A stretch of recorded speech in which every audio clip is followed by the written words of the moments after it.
پڑھائی کا کام کیا، اپنے یتیم بچوں کو پالا ہے۔ میں نے ایک اور بتا دیا ہے کہ جو ورکنگ ویمن ہیں، غیر مسلم ہوں کوئی ہوں، کہ بچوں کو آپ سنبھالیں جب وہ کام کرنے جاتی ہیں، تو بیبی سٹنگ کا کام ہے، اچھا ہے، بہت عمدہ ہے۔ ایک ہمارے غیر مسلم بھائی نے کوشچن بھیجا ہے ڈاکٹر صاحب کے لیے کہ I want to become Muslim but I'm confused by the sects of Islam. What I should follow? آپ قرآن کا مطالعہ کریں اور قرآن اور سنت کو اپنا امام بنا لیں، حتی الامکان سیکس کو چھوڑ دیجئے، کوئی ضروری نہیں ہے، حنفی ہونا فرض نہیں ہے، مالکی ہونا فرض نہیں ہے، لہذا اصل شے ہے قرآن و سنت۔ دوسرا سوال یہ ہے کہ after marriage if mother and wife were not able to understand each other after number of attempts to reconcile them, can husband provide or make his wife a separate accommodation? Is it right? یہ بالکل صحیح ہے، اور عورت کا حق ہے کہ وہ ڈیمانڈ کرے کہ اپنا سکنا جو ہے، رہائش، وہ علیحدہ ہو، یہ عورت کے حقوق میں سے۔ سوال یہ ہے کہ ہندوستان کے مسلمان پاکستانیوں کو بھائیوں سے بڑھ کر سمجھتے ہیں، لیکن یہ جذبہ پاکستانی بھائیوں میں اتنا نہیں ہے، ایسا کیوں؟ اس کی وضاحت فرمائیں۔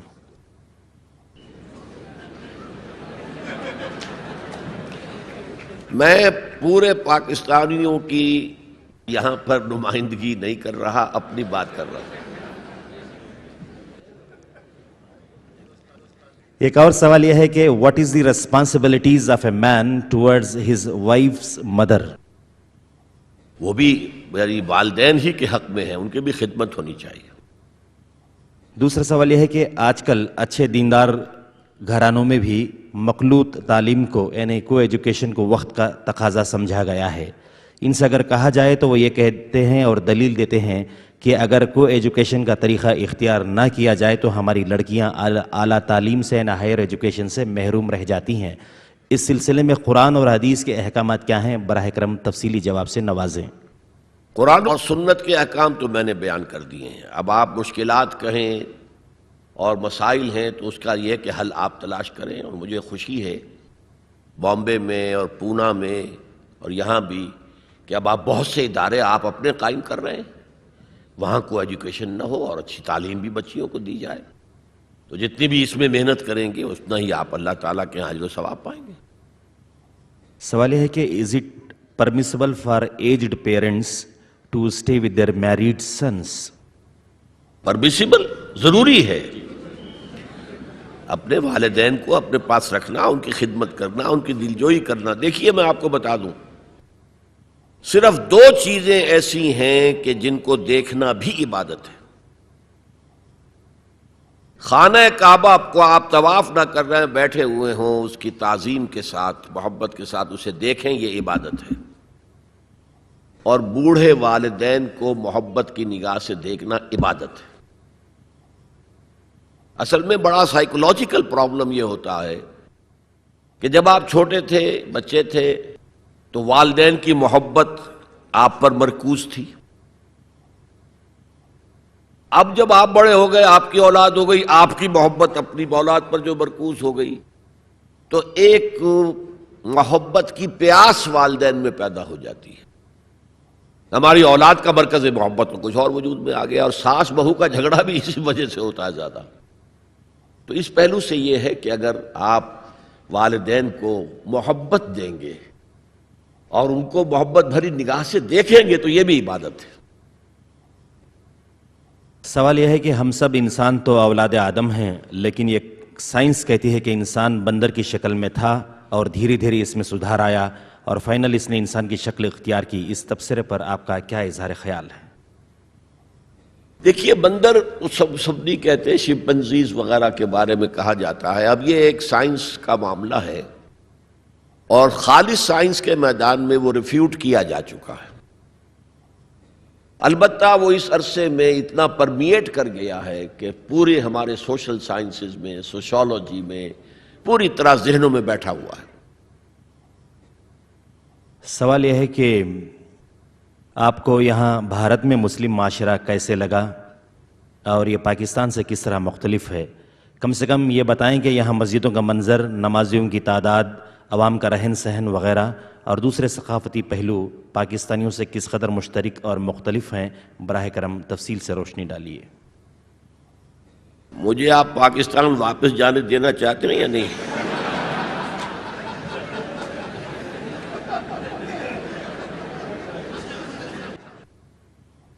سوال یہ ہے کہ is it right and just for a husband to be irresponsible towards his first wife and children after marrying another woman؟ نہیں، حرام مطلق ہے، دونوں میں مساوات قائم رکھنا بہت ضروری ہے۔ صرف جس چیز کی اجازت دی گئی ہے وہ یہ ہے کہ آپ کا قلبی میلان کسی ایک کی طرف زیادہ ہو سکتا ہے جس پر آپ کو کنٹرول نہیں ہے، لیکن جو چیزیں ناپی جا سکتی ہوں، تولی جا سکتی ہوں، گنی جا سکتی ہوں، ان میں برابری کرنا لازم ہے۔ جیسے حضور نے ازواج کے اوقات مقرر کیے ہوئے تھے، دن مقرر کیے ہوئے تھے، روزانہ عصر سے مغرب کے درمیان سب کا ایک چکر لگاتے تھے، ایک احوال پوچھنے کے لیے کیسی طبیعت ہے، اور جو آتا تھا مال غنیمت میں سے کچھ حصہ تو وہ آپ برابر برابر تقسیم کرتے تھے۔ تو یہ ضروری ہے کہ انصاف ہو، سوائے اس کے کہ قلبی میلان جو ہے وہ انسان کے اختیار میں نہیں ہوتا۔ سوال یہ ہے کہ why don't it be declared that husbands taking dowry is haram, because of which many of our sisters remain unmarried؟ ہم تو یہی کہہ رہے ہیں، اسی کا چرچا کر رہے ہیں کہ اصل میں مسئلہ کیا ہوتا ہے کہ اس کا تعلق ہماری معاشی زندگی سے ہے۔ ہوتا کیا ہے، جس معاشرے میں لڑکیاں کم ہوں، لڑکے زیادہ ہوں، تو لڑکی کی قیمت دینی پڑتی ہے۔ یہ ہے ڈیمانڈ اینڈ سپلائی کا معاملہ۔ پٹھان معاشرے میں لڑکیوں کی قیمتیں لیتے ہیں وہ، یعنی مہر کے نام سے، لیکن وہ والدین رکھتے ہیں اپنے پاس، ہم نے پالا پوسا، یہ کیا وہ کیا، اب یہ پیسہ ہمارا ہے۔ غلط ہے، حرام ہے، مہر لڑکی کا حصہ ہے، اسے ملنا چاہیے۔ جس معاشرے کے اندر لڑکے زیادہ ہو جائیں، لڑکیاں کم ہوں، تو یہ ہوگا جب لڑکیاں زیادہ ہو گئیں تو ان کے لیے شوہر خریدنے پڑیں گے، ان کا مطالبہ آئے گا ہمیں کار لے کے دیجیے گا جی، ہمیں یہ کیجیے گا، یہ فلیٹ لے کے دیں یا وہ مکان۔ تو یہ بہت سی چیزیں ایسی ہیں کہ جن کا تعلق ہمارے معاشی زندگی سے ہے، لیکن تحریک ہم نے چلائی ہے کہ اول تو بالکل نہ ہو، سرے سے نہ ہو، لیکن اگر کچھ ہے آپ دینا دلانا چاہتے ہیں تو اخفاء کے ساتھ دیں، اس کی پابندی شرط ہے، لازم۔ سوال یہ ہے کہ تمام مفتیان کرام یہ فرماتے ہیں کہ ٹی وی کا گھر میں رکھنا حرام و ناجائز ہے، آپ کی رائے اس سلسلے میں کیا ہے؟ واضح طور پر جواب سے عنایت فرمائیں۔ وہ تو میرے اس عمل سے ظاہر ہے کہ میں اپنی تقریروں کے ویڈیوز تیار کرواتا ہوں، اب وہ دیکھے جاتے ہیں، تو میرے نزدیک یہ حرام نہیں ہے۔ ٹی وی ایک آلہ ہے، اس آلے کا اچھا استعمال بھی ہو سکتا ہے، برا بھی ہو سکتا ہے۔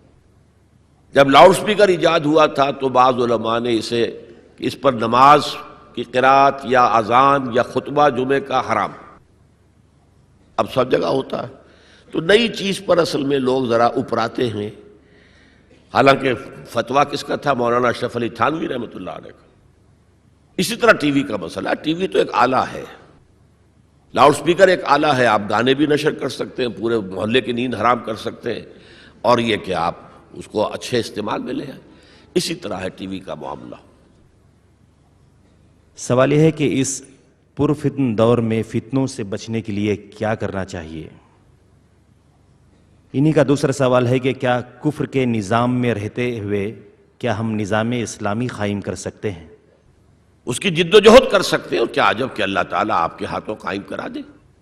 آخر دنیا میں انقلابات آئے کہ نہیں آئے؟ کمیونسٹوں نے زار کی فوجوں کا مقابلہ کر کے اور اس کی حکومت کا تختہ الٹا کہ نہیں الٹا؟ ایرانیوں نے شہنشاہ ایران کی ساری قوت کے باوجود وہاں سے بھاگنے پر مجبور کر دیا کہ نہیں کر دیا؟ تو یہ تو ہوتا ہے۔ لہذا اگر اللہ تعالیٰ ہمت دے، پہلے دعوت ہوگی، اور دعوت کے نتیجے میں سلیم الفطرت لوگ جو ہیں وہ آئیں گے، قریب آئیں گے، پھر انہیں منظم کیا جائے گا، پھر کسی عوامی پرامن تحریک کے ذریعے سے آگے بات بڑھے گی۔ اس پر پھر میری پوری کتاب ہے منہج انقلاب نبوی، اور آج کے دور میں اس میں کہاں کسی اجتہاد کی ضرورت ہے، یہ اس کتاب کے اندر میں نے بحث کی ہے۔ سوال یہ ہے کہ دل کی نماز کا اکثر چرچا ہوا کرتا ہے۔ جی، سوال یہ ہے کہ اکثر دل کی نماز کا چرچا ہوا کرتا ہے. یہ دل کی نماز کا مسئلہ کیا ہے؟ کیا یہ سچ ہے؟ میں تو واقف نہیں ہوں، آپ سے پہلی مرتبہ سنا ہے. یہ میں جانتا ہوں کہ نماز دل کے ساتھ پڑھنی چاہیے، دلی آمادگی کے ساتھ پڑھنی چاہیے، لیکن دل کی نماز کیا ہے یہ میرے علم میں نہیں. ایک اور سوال آیا ہے کہ what is your opinion on the inter religious marriage that has become a fashion of today? Is it appropriate? Is it required to be accepted or not? جی نہیں، مسلمان مرد جو ہے وہ غیر مسلم صرف یہودی اور عیسائی لڑکیوں یا عورتوں سے شادی کر سکتا ہے قانوناً. وہ بھی میرے نزدیک آج کے دور میں مناسب نہیں ہے، اس کے نقصانات زیادہ ہیں. باقی کسی اور مذہب کے پیروکاروں سے شادی جائز نہیں. سوال یہ ہے کہ I am working in a girls school where the staff is all ladies. Can I continue to work or should I quit my job according to Islamic شریعہ؟ نہیں، میں نے جو کچھ کہا اس کے مطابق تو آپ کام کر سکتی ہیں. وہاں عورتوں کا ماحول ہے، عورتوں کا اسکول ہے، عورتیں ہی سٹاف ہیں، تو ٹھیک ہے، کام کریں. ایک اور سوال ہے کہ ہم غیر مسلم کے سامنے یہ کیسے بیان کر سکتے ہیں وضاحت کے ساتھ کہ حضور اکرم صلی اللہ علیہ وسلم نے کئی شادیاں کی تھیں، کبھی یہ بھی کہا جاتا ہے کہ 11 ان کی بیویاں تھیں. کس طرح ہم اس کی وضاحت ان کو کر سکتے ہیں؟ کیسے اس کا ہم ان کو جواب دے سکتے ہیں؟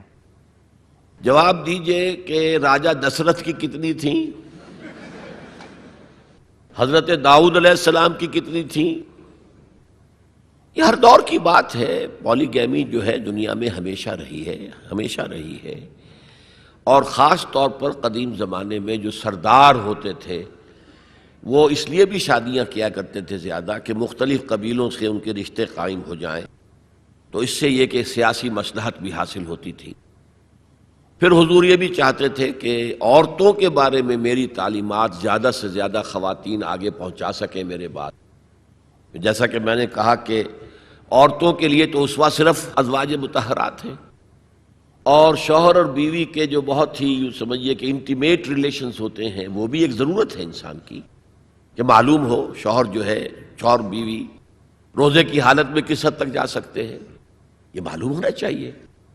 کس سے آگے بڑھیں گے تو روزہ ٹوٹ جائے گا اور کفارہ دینا پڑے گا 60 روزے، تو ہوش ٹھکانے آ جائیں گے. لہذا یہ تو ساری چیزیں، جیسے کہ بعض صحابہ نے آ کر عرض کیا حضور سے کہ حضور یہ یہودی ہمارا بڑا مذاق اڑاتے ہیں کہ تمہارا نبی تمہیں بڑی چھوٹی چھوٹی باتوں کی تعلیم دیتا ہے. آپ نے فرمایا ان سے کہو ہاں ہمیں تو ہمارے نبی نے طہارت کرنی بھی سکھائی ہے، وہ بھی زندگی کا ایک حصہ ہے. جسم پاک ہوگا تو عبادت ہوگی. لہٰذا یہ ساری چیزیں جو ہے وہ اس کے لیے بھی ضرورت تھی.